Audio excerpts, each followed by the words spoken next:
जय हिंद दोस्तों, स्वागत करते हैं आपका आपके अपने यूट्यूब चैनल जन सेवा केंद्र वाराणसी में। दोस्तों, आज की वीडियो में हम बात करने वाले हैं उत्तर प्रदेश पुलिस में कंप्यूटर ऑपरेटर ग्रेड ए के पदों पर सीधी भर्ती 2023 के नोटिफिकेशन डिटेल्स के बारे में। दोस्तों, इस नोटिफिकेशन डिटेल में हम समझेंगे कि इसमें शैक्षिक योग्यता क्या होगी, आयु क्या होगी, चयन की प्रक्रिया क्या रहेगी, सिलेबस क्या होगा और जो कंप्यूटर से संबंधित आपकी शैक्षिक योग्यता है वो क्या क्या होनी चाहिए। इसमें या तो सिर्फ ओ लेवल का ही मांगा है या इसके जो समकक्ष मांगा है उसमें कौन कौन से डिग्री आएंगे, वो सारी चीज़ें मैं इस वीडियो में आपको कंप्लीट बताने वाला हूं।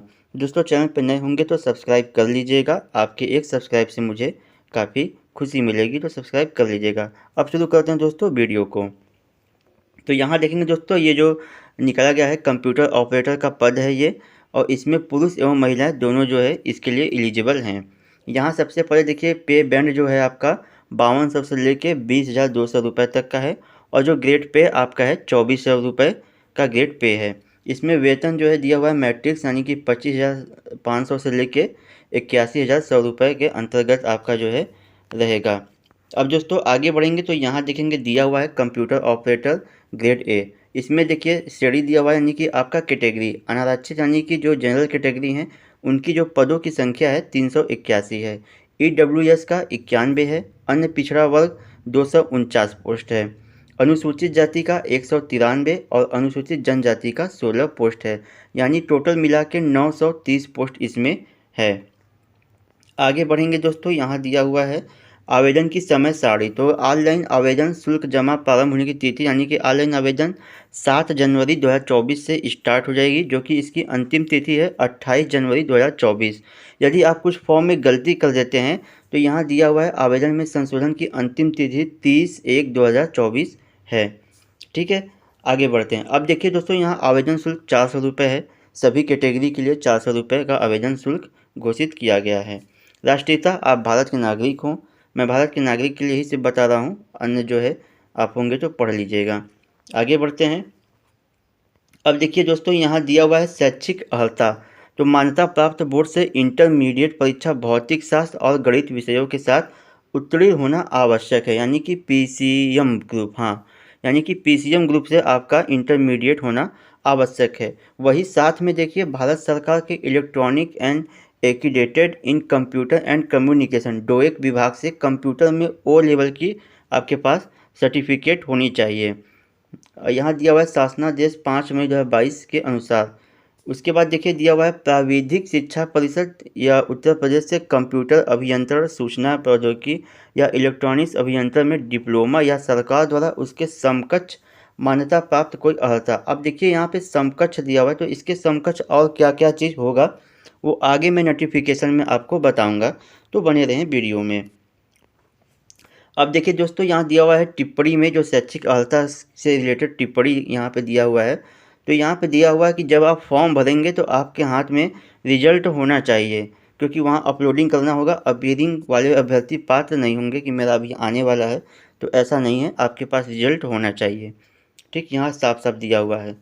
अब देखिए अधिमानी अर्हताएँ यहाँ पे है। यदि मान लीजिए एग्ज़ाम में आपका सेम सेम नंबर आ गया दो लोगों का, तो दोनों में से किसको सिलेक्ट किया जाएगा, यही है अधिमानी अर्हता है। तो यानी जो सबसे पहले देखिए दिया हुआ है प्रादेशिक सेना में 2 वर्ष की अवधि तक सेवा किया हो तो उसके लिए है। उसके बाद आपके पास या तो NCC का B प्रमाण पत्र है तो पहले उसे सिलेक्ट किया जाएगा। उसके बाद देखेंगे केंद्र या राज्य सरकार द्वारा मान्यता प्राप्त किसी संस्थान से कंप्यूटर हार्डवेयर एवं कंप्यूटर नेटवर्किंग का पाठ्यक्रम सफलतापूर्वक उत्तीर्ण किया हो। तो ये 3 चीज़ें हैं, ये जो है अधिमानी अर्हताएँ हैं कि सेम नंबर लाने पे इनको वरीयता दी जाएगी। आगे बढ़ेंगे। आयु यहाँ दिया हुआ है 1 जुलाई 2023 को आपकी 18 वर्ष आयु हो जानी चाहिए, और जो है कि 1 जुलाई 2023 को आपकी 28 वर्ष की आयु भी होनी चाहिए। जैसे कि यहाँ दिया हुआ है अभ्यर्थी का जन्म 1 जुलाई 1995 1 जुलाई 1995 से लेके 1 जुलाई 2005 के बाद का नहीं होना चाहिए। और दोस्तों, यदि आपका एज अधिक हो गया है तो जो OBC SC ST को मिलता है आयु में छूट, वो भी इसमें मिल रहा है। नीचे बढ़ेंगे तो वो इसमें भी दिया हुआ है, इसमें साफ साफ कितने वर्ष का मिलेगा। वैवाहिक परिस्थिति की है, आपका एक ही विवाह होना चाहिए, एक से अधिक पत्नियां आपके न होना चाहिए। ठीक है, आगे बढ़ते हैं। अब देखेंगे शारीरिक स्वच्छता। तो पुलिस की भर्ती है, स्वच्छ तो होना ज़रूरी है। अब देखेंगे भर्ती की जो प्रक्रिया है, भर्ती की प्रक्रिया लिखित होगी। लिखित आपका कंप्यूटर पे एग्ज़ाम होगा, यहाँ दिया हुआ है ऑनलाइन एग्ज़ाम। हाँ, लिखित परीक्षा वस्तुनिष्ठ प्रकार की ऑनलाइन होगी, यानी सीबीटी टेस्ट होगा आपका, कंप्यूटर बेस्ड टेस्ट। ठीक, यहाँ 2 घंटों की कुल परीक्षा होगी, जिसमें से कि 160 प्रश्न होंगे और प्रत्येक प्रश्न 1.25 अंक का होगा। कुल 200 अंकों की पूर्णांक होगी आपका और 160 प्रश्न इसमें होंगे। जो लिखित परीक्षा होगी उनमें विषय हैं सामान्य ज्ञान, मानसिक अभिरुचि, तर्क शक्ति एवं कंप्यूटर विज्ञान से संबंधित क्वेश्चंस आने वाली हैं। ठीक है, आगे बढ़ते हैं। अब दोस्तों आगे बढ़ेंगे तो यहाँ दिया हुआ है लिखित परीक्षा में न्यूनतम आपको 40% अंक प्राप्त करना आवश्यक होगा, यानी कि आप 40% अंक हासिल करेंगे तो आपका जो है आगे आपको टंकर गति के लिए बुलाया जाएगा। टंकर जो एग्ज़ाम होगा कंप्यूटर पे टाइपिंग, उसके लिए यहाँ पे दिया हुआ है जो आपकी कंप्यूटर टंकर हिंदी में न्यूनतम आपका 25 शब्द होना चाहिए और अंग्रेजी में 30 शब्द प्रति मिनट आपका होना चाहिए। यहाँ पे यह है पूर्वोक्त गति के साथ 85% की शुद्धता अभ्यर्थी को सफल घोषित किया जाएगा, यानी कि आप जब कंप्यूटर टाइपिंग करेंगे तो 85% आपका इसमें शुद्धता होना चाहिए। जैसे कि इससे अगर मान लीजिए अशुद्धता पाई गई तो आपको निकाल दिया जाएगा। ठीक है, फेल माना जाएगा आपको। अब देखेंगे अभिलेखों की समीक्षा, तो यहाँ पे दिया हुआ है जब आप टंकर गति में पास हो जाएंगे तो यहाँ पे अभिलेखों की समीक्षा की जाएगी और चयन तथा अंतिम सूची तैयार की जाएगी। सबसे पहले लिखित एग्जाम होगा, आपसे टाइपिंग का टेस्ट लिया जाएगा, उसके बाद जो है आपको अंतिम सूची तैयार किया जाएगा। आगे बढ़ते हैं। इसमें कोई फिजिकल स्टैंडर्ड तो अभी तक आया नहीं, बढ़ के देखते हैं क्या होता है। अब देखिए आरक्षण व आयु में छूट, तो आयु में छूट वही है जो 5 साल मिलता है ओबीसी को, SC ST को, वही इसमें दिया हुआ है, तो वही आयु में छूट यहाँ पे दिया जा रहा है। आगे बढ़ते हैं। देखिए यहाँ दिया हुआ है अनुसूचित जाति को 5 वर्ष की छूट मिला है, जाति प्रमाण पत्र आप लगाएंगे तब। अनुसूचित जनजाति यहाँ पे 5 वर्ष का छूट है, अन्य पिछड़ा वर्ग को 5 वर्ष, और यहाँ पे आर्थिक रूप से कमजोर EWS को यहाँ पे कुछ भी नहीं दिया गया है आयु में छूट। ठीक है, आगे बढ़ते हैं। यहाँ देखेंगे 36 आरक्षण है, यानी स्वतंत्रता संग्राम सेनानी है, भूतपूर्व सैनिक है, महिला हैं, तो उनके लिए यहाँ पे दिया हुआ है इस प्रकार का आरक्षण, इसको आप पढ़ सकते हैं। आगे बढ़ते हैं। अब देखिए दोस्तों यहाँ दिया हुआ है भारत सरकार के अधीन पदों पर नियुक्ति हेतु प्रस्तुत किए जाने वाले प्रमाण पत्र, यानी कि आप केंद्र सरकार का जाति प्रमाण पत्र लगाएंगे तो ये प्रमाण पत्र इसमें मान्य नहीं होंगे, आप जो है स्टेट गवर्नमेंट का ही लगाइएगा। ठीक है, अब देखेंगे यहाँ पे डोमिसाइल सर्टिफिकेट भी आपको प्रस्तुत करना होगा, निवास प्रमाण पत्र। यदि आप जो है उत्तर प्रदेश का आरक्षण चाहते हैं तो आपको यूपी का जो है प्रमाण पत्र लगाना होगा। आगे बढ़ते हैं। अब देखिए यहाँ पे आवेदन की प्रक्रिया दिया हुआ है, तो आवेदन की प्रक्रिया आपका ऑनलाइन होगा। ऑनलाइन आप रजिस्ट्रेशन करेंगे, उसके बाद पेमेंट वगैरह होगा और फॉर्म आपका सबमिट होगा। यहाँ हेल्पलाइन नंबर भी जारी किया गया है कि कोई अगर दिक्कत आती है आपको फॉर्म फिलअप में या कोई समस्या हो गई है तो यहाँ पे आप हेल्पलाइन नंबर पे कॉल करके जो है समस्या का समाधान पा सकते हैं। आगे बढ़ते हैं।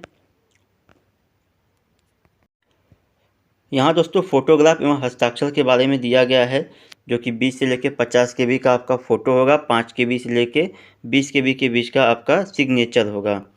ठीक है, आपका फ़ोटो जो है 6 महीने के भीतर का हो, पीछे का जो बैकग्राउंड होगा वो वाइट या तो ग्रे कलर का होना चाहिए, फ़ोटो आपका एकदम साफ होना चाहिए। आगे बढ़ते हैं। अब देखिए दोस्तों यहाँ पे सबसे इम्पोर्टेंट चीज़ दिया हुआ है, यहाँ पे ये जो पत्र मिला है तो इसमें ये दिया हुआ है कि विषय कंप्यूटर कोर्स O लेवल तथा उसकी समकक्षता निर्धारित किए जाने के संबंध में, यानी कि मान लीजिए आपके पास कंप्यूटर O लेवल सर्टिफिकेट नहीं है लेकिन और भी आपके पास कंप्यूटर का सर्टिफिकेट है तो आप इसके लिए एलिजिबल हैं, तो किस प्रकार से हैं।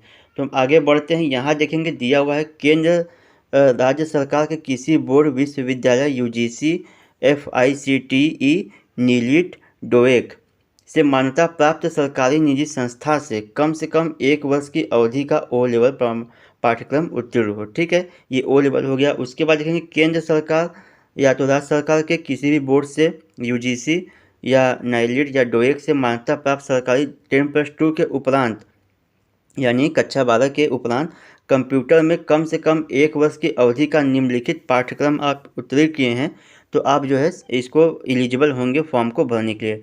अब देखिए ये 1 वर्ष की अवधि का निम्नलिखित पाठ्यक्रम कुछ इस प्रकार से दिया गया है। DOAP diploma in office automation and publishing, Doma ADC advance diploma in computer, ADCA advance diploma in computer application.